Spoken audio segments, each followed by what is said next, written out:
Sarvamanthan news महाराष्ट्रामध्ये आपलं स्वागत। पाहूयात आजच्या टॉप 10 हेडलाईन्स।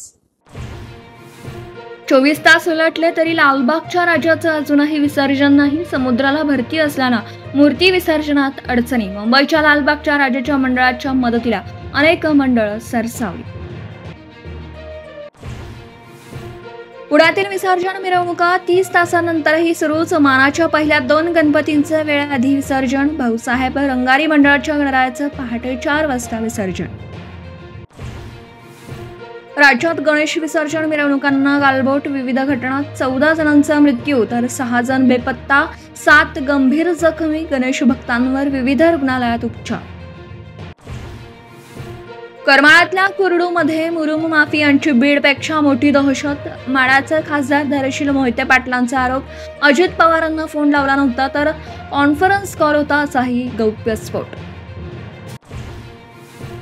सरकारने काढलेला GR चांगलाच आहे, गैरसमज पसरवू नका, मनोज जरांगे यांचं आवाहन। GR मध्ये दुरुस्ती करायची असल्यास करून घेऊ, जरांगे यांचं वक्तव्य।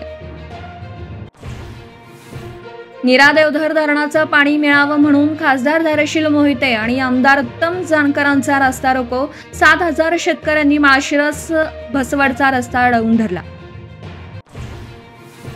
दोनही पक्ष वेगळे आणि दोनही नेत्यांचे स्वतंत्र मेळावे होतात। दसरा मेळाव्यात राज आणि उद्धव एकत्र येण्याची शक्यता संजय राऊतांनी फेटाळली। मात्र दोनही नेत्यात उत्तम संवाद सुरू असल्याचा राऊतांचा दावा। आजच्या ग्रहणामुळे कोल्हापूरच्या अंबाबाईच्या आणि शेगावच्या गजानन महाराजांची शेजारती रद्द।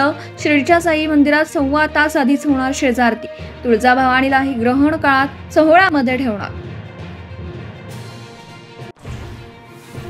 भाजप आणि मित्रपक्षांच्या खास खासदारांची संसद भवन परिसरात कार्यशाळा। अनेक विषयांवर मोदींची खासदारांसोबत चर्चा। गृहमंत्री अमित शहांसह मंत्र्यांची हजेरी।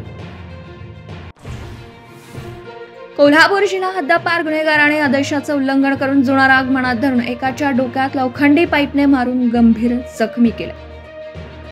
सार्वमंथन न्यूज महाराष्ट्राला लाईक करा, शेअर करा, सबस्क्राईब करा।